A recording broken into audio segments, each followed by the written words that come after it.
बदलते मौसम के बीच देश की राजधानी दिल्ली में डबल अटैक हो रहा है। एक तरफ जहां पॉल्यूशन का लेवल बढ़ रहा है, वहीं दूसरी तरफ कोरोना का कहर भी बढ़ता जा रहा है। हालत इतने खराब होते जा रहे हैं कि तमाम बड़े अस्पतालों में कोरोना से निपटने के लिए बेड तक अवेलेबल नहीं है।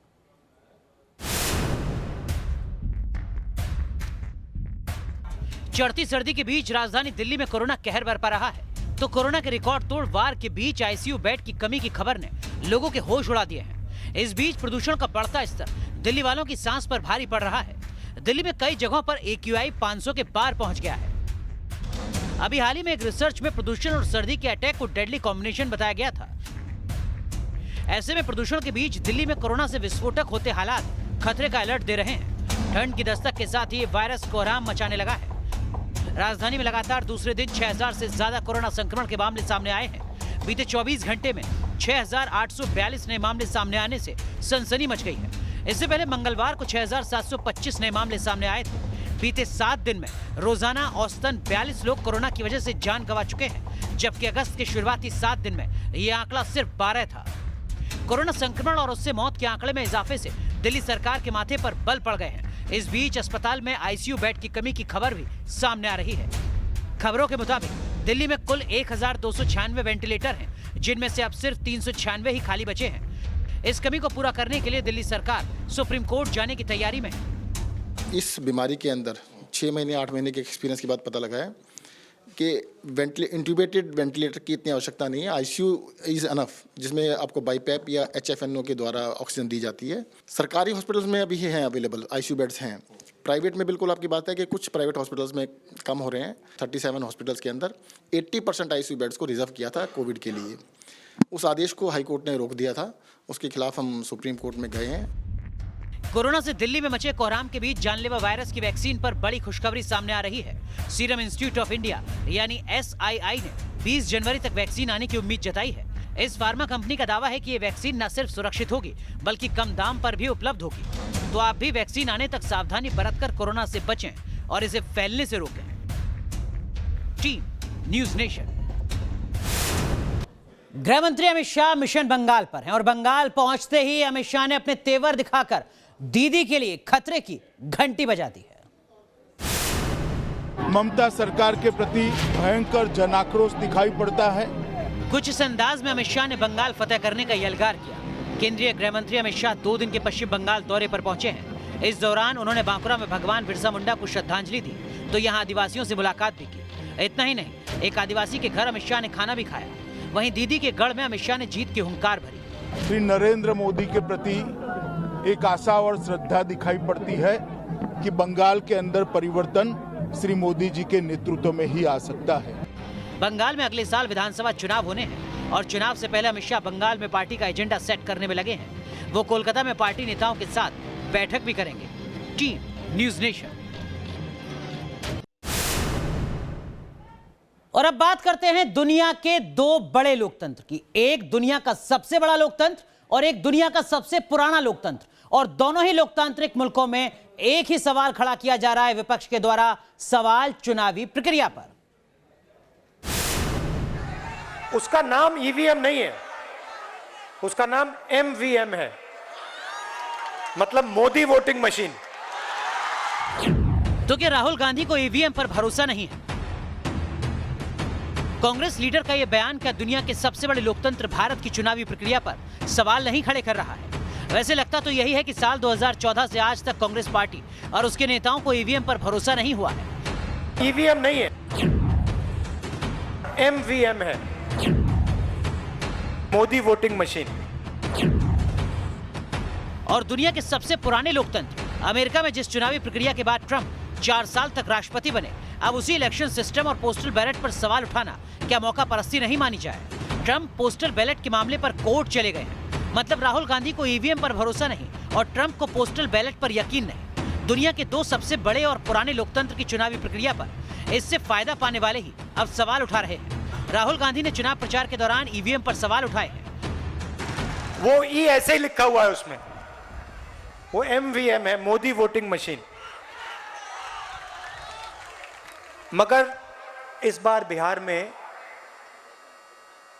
युवाओं में गुस्सा है, युवाओं के दिल में गुस्सा है। तो चाहे वो ईवीएम हो, चाहे वो एमवीएम हो, गठबंधन जीतने जा रहा है। मतलब राहुल गांधी को ईवीएम पर भरोसा नहीं है। हालांकि राहुल गांधी और उनकी कांग्रेस पार्टी को उस वक्त ईवीएम से कोई परेशानी नहीं होती जब वो मध्य प्रदेश, छत्तीसगढ़, पंजाब और राजस्थान में चुनाव जीत जाते हैं। लेकिन जिस चुनाव में जनता उन्हें नकार देती है तो हार का ठीकरा ईवीएम पर फूटता है।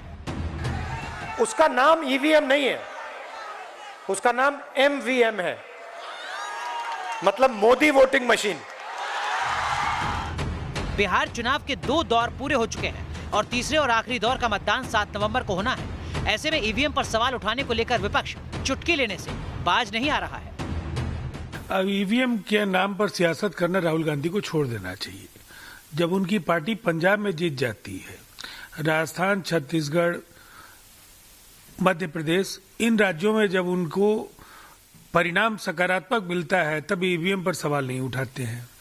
और बिहार में वैसे उन्होंने दीवारों पर लिखी इबारत पढ़ ली है। बिहार में ईवीएम को गाली देने का उन्हें अवसर आगे मिलेगा, इसलिए कि करारी पराजय का वातावरण बिहार में तैयार है और कांग्रेस तो पहले से ही बिहार में जमींदोज हो चुकी। लोकतंत्र में चुनावी सिस्टम पर भरोसा रखना अहम होता है। ऐसे में राहुल गांधी जैसे लीडर को जनता के बीच ईवीएम पर सवाल उठाने से पहले पार्टी की चुनावी जीत पर निगाह जरूर डालनी चाहिए। Team news nation. भोपाल में कट्टरपंथी जुनून को भड़काने की कोशिश करने वाले कांग्रेस विधायक पर कानून का कोड़ा चला है। क्या है पूरा मामला, इस रिपोर्ट पे देखिए।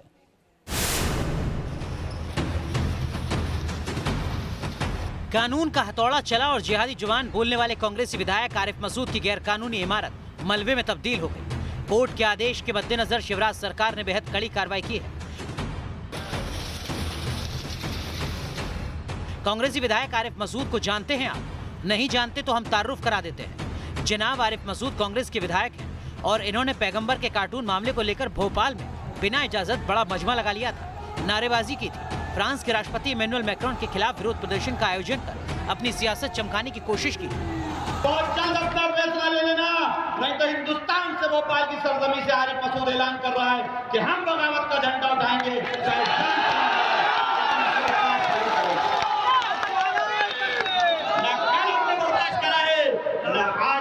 करेंगे ना कल की शाम में बर्दाश्त करेंगे। बोल के हिंदुस्तान इकट्ठा है। कांग्रेस विधायक आरिफ मसूद के खिलाफ धार्मिक भावनाओं को आहत करने का मामला पहले ही दर्ज है और अब उनके अवैध निर्माण पर भी बुलडोजर चला दिया गया है। भोपाल में आरिफ मसूद के तालाब किनारे बने कॉलेज में नगर निगम के दस्ते ने अतिक्रमण हटाने की कार्रवाई की।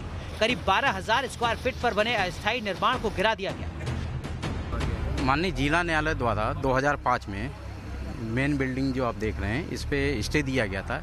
स्टे के अतिरिक्त जो भी निर्माण पे उस पर आज हम लोग कार्रवाई कर रहे हैं। वो लगभग 12,000 वर्ग फीट एरिया में निर्माण किया गया है। हालांकि जिस वक्त सरकारी अमला कोर्ट के हुक्म की तामील कर रहा था, मसूद समर्थक हंगामा करने की कोशिश में जुटे थे, नारेबाजी कर रहे थे। Team news nation. दिल्ली में रईसजादे की अकड़ ने पुलिस वाले को अस्पताल पहुंचा दिया। आरोपी ने पुलिस वालों को BMW कार से रौंदने की कोशिश की। आखिर पूरा मामला क्या है, इस रिपोर्ट में देखिए।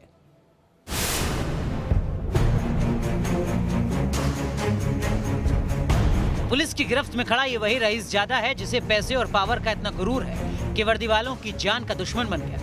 इस समय हम सरिता विहार थाने में जमा उसी BMW कार के पास हैं जिससे 2 पुलिसकर्मियों की जान लेने की कोशिश की गई और एक जूस कॉर्नर वाले को घायल कर दिया गया।